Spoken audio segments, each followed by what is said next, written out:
Da, da, da, da, da, cha, cha, cha, da, da, da, da, da.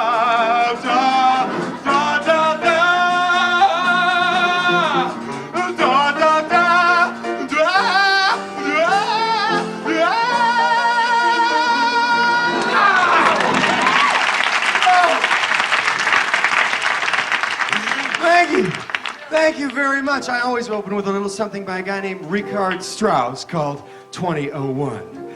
Welcome to the Powder Room, everybody, up here at beautiful Meatloaf Mountain. I'm Nick Winters, and I'm here to entertain you, so sit back, have a hot buttered rum, and let it happen. Book 1, Genesis, Chapter 3, The Skunk Works, Part 3.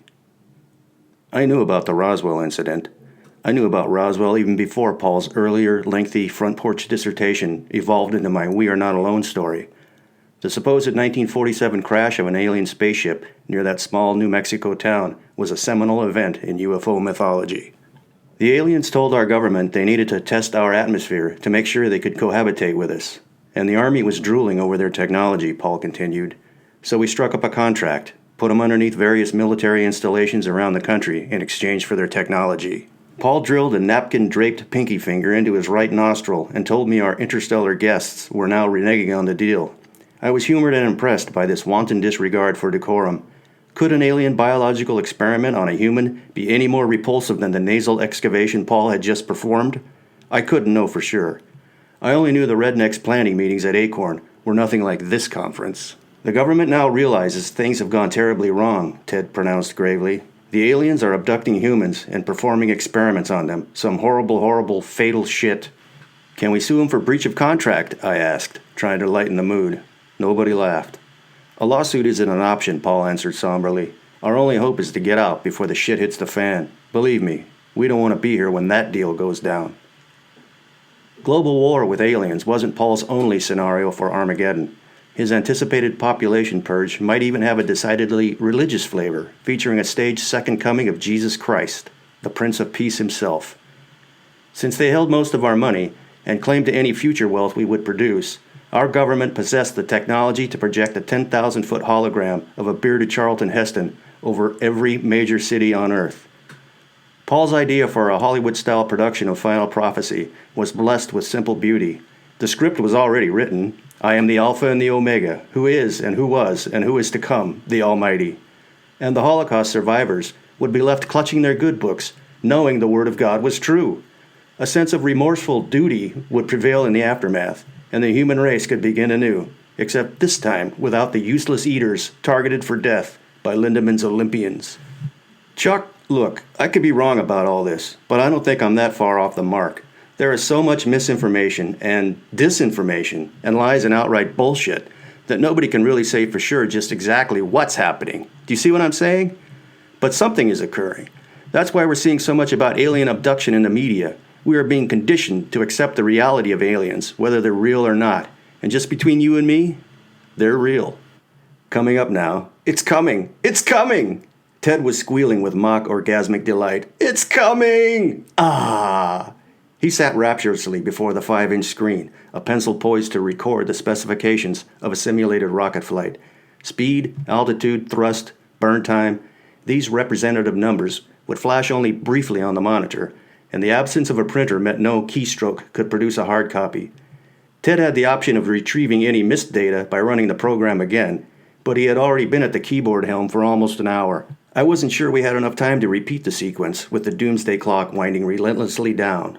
We have liftoff, Ted announced while furiously scribbling numbers onto an Acorn Engineering notepad, a spoil from my weekly office supply room raid. Altitude, 5 mean sea level miles. 25 seconds in flight. 35 miles, 13,500 mph.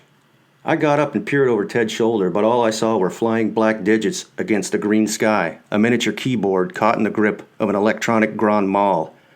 The white noise of annoying static shrilled from the data recorder's tiny speaker. It's not going to make it, Paul said. 13.5 isn't orbital velocity. Main engine burnout at 97 seconds, Ted reported. Second stage is firing. A minute and a half, Paul laughed. That engine has to burn at least 4 minutes. Make it so, he commanded. My bachelor bungalow was hardly the Naval Research Laboratory, although there was an ongoing science experiment in my vegetable crisper. So in the casual setting of IRS headquarters, it was like eavesdropping on bartenders inventing a new house cocktail. Ted resumed tapping keys while Paul handed me a large paperback book extracted from his ever-present briefcase. Scan this, he ordered. It has to do with the stuff I've been telling you about. The book was The Monuments of Mars, A City on the Edge of Forever by Richard C. Hoagland. I split the book's spine with surgical precision to get a look at the Viking spacecraft photos in the center, black and white images of Martian terrain that had excited a handful of dissident scientists, Hoagland predominantly, over the possibility of ancient ruins strewn across the red planet. I was familiar with the face, a mile-long surface anomaly with humanoid features. I had seen it on the cover of the National Enquirer, but I also knew the Enquirer was recently reporting country music singer Kenny Rogers had grown female breasts. I riffled the book to page 189, and there it was. Raising public funding for a fully private unmanned mission. Could it even be done, technically and financially? A George Lucas spectacular, culminating in a live broadcast of the face? I gave the pages another arbitrary flip and found myself reading from the author's preface. NASA, as the congressionally mandated U.S. government agency with the virtual monopoly on civilian launch vehicles, like the shuttle, unmanned interplanetary spacecraft, such as Mars Observer, deep space communication systems, NASA's worldwide deep space network of tracking and data reduction computers, etc., obviously has a stranglehold on all U.S. means to confirm the intelligence hypothesis on Mars itself. This Hoagland character sounds like someone we should contact, I told Paul. He wants to go to Mars. Should I send him a proposal? Why not? It couldn't hurt. I posted this letter a few days after our design meeting and promptly forgot all about Richard C. Hoagland. In retrospect, that 2-sentence letter carried more weight than the thousands of words I had already generated for independent rocket systems. It was the spark that would light the fire of the promise in Genesis, though remain an ember destined to smolder for some weeks all the same. That's the way it is in the rocket business. Hurry up and wait. The aerospace gospel, according to Paul McEwen. As proof of his proverb, our meeting that evening dragged into the following morning, due entirely to the bohemian nature of the operation. Paul always referred to IRS as Spartan, and that's how he described us in our proposals and brochures. A crack team of nameless, faceless, and legendary minds in the tradition of Lockheed's Skunk Works, top-flight engineers beyond technology's cutting edge, plying their trade inside secret military installations, developing state-of-the-art flying machines like the U-2 spy plane and the SR-71.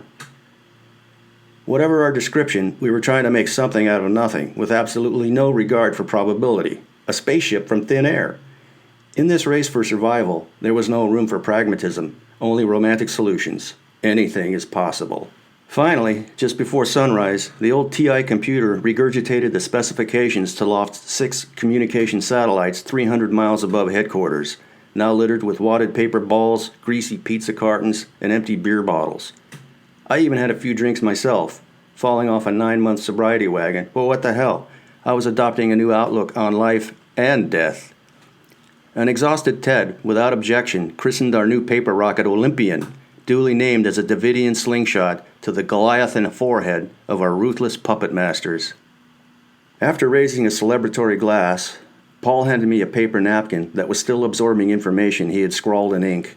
Wonderfully versatile, these napkins, I said, useful for personal hygiene and leaving the planet. Paul didn't understand my inference. The mass of his eyelids appeared to be well off the periodic table of elements chart. He snorted reflexively and ordered me to call these vendors and get price quotes on those specs. I examined the etched tissue. Steel tubing, 15 feet in diameter, 45 feet long. 3 out-of-state area codes bled black. Get pricing on 6 and ask about price breaks on multiples of 6, starting at 30 casings. And whatever you do, don't tell them it's for a rocket. If they think it's for aerospace, they'll jack up the price. Just bullshit them. Say it's for a waste incinerator for a public works project in New Guinea. Do not even mention rockets. I stuffed the napkin into my bomber jacket, took another slug of beer, and left for work. I had some long-distance telephone calls to make.